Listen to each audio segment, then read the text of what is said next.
I have another Vegas act review to talk about, and this guy's name is Paul Zerdin. He's a ventriloquist, so think Jeff Dunham.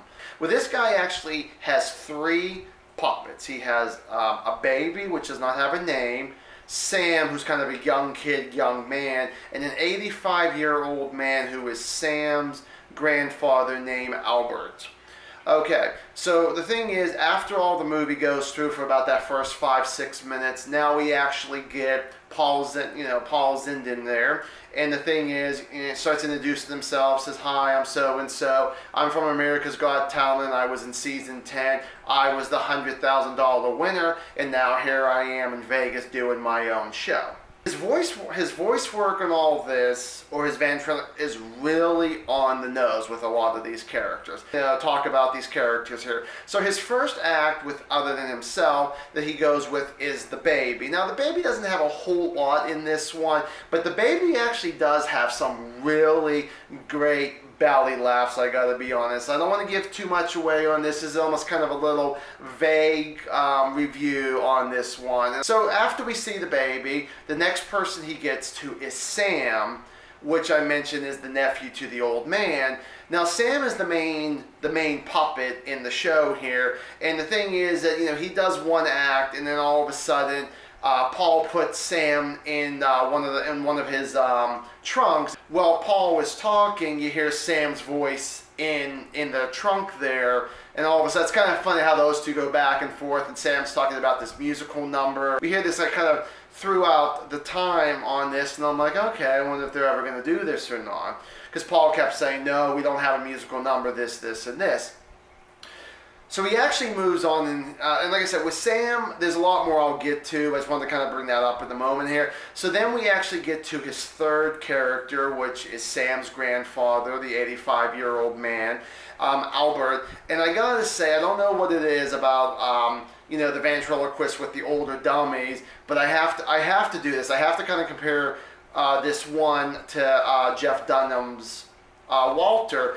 But between the two, Walter will always be the more funny one. But I gotta say that this puppet, really, this 85-year-old grandfather, very close, almost like kind of hitting Walter's, level. But I still feel like that there could be a lot more work that can go on there. And actually, out of all of these characters, I feel like that the old man was my favorite.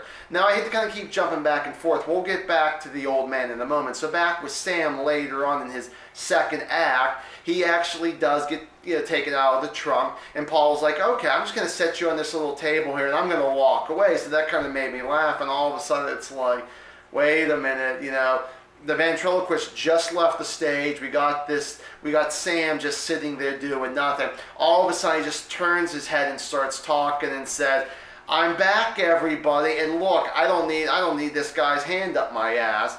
And he starts saying about, everybody there, I'm just like Chucky, blah, blah, blah. And that made me laugh at me being such a huge Chucky fan. He actually starts singing with Paul's assistant. They actually do pretty well together. I gotta say, for Paul, of course, he's still doing the voice. But the thing is, I gotta say, he actually has a decent voice, a decent singing voice, I gotta say. But I think that this was definitely his passion, and he actually got himself where he needed to go. Now, this guy wears a suit, and throughout the show, they kind of talk about him he looks like Daniel Craig, he looks like James Bond. He's also British, so the whole thing is that they actually kind of, talk about that throughout the show, too. But I gotta say that he did such a great voiceover with all these characters. And was there any problems that I had? Yes. Sadly, more of my favorite character, the 85-year-old man, than the other two, because the baby's not in it that much. Sam's the main one, and Sam does a really good job. But when it comes to the old man, there were times where I'm looking at my watch thinking, really, that where the joke's gonna go, and it takes like an extra minute, maybe an extra 2 minutes, and it's like, come on, can we maybe get the show going on? Let's get going, instead of dragging some of the jokes out. So I felt like, even though he was my favorite character, Paul's failure on that part there, where I felt like that the material could have been a lot more lighter, a lot more stronger on some of the stuff that went through, instead of just dragging it on even through the audience.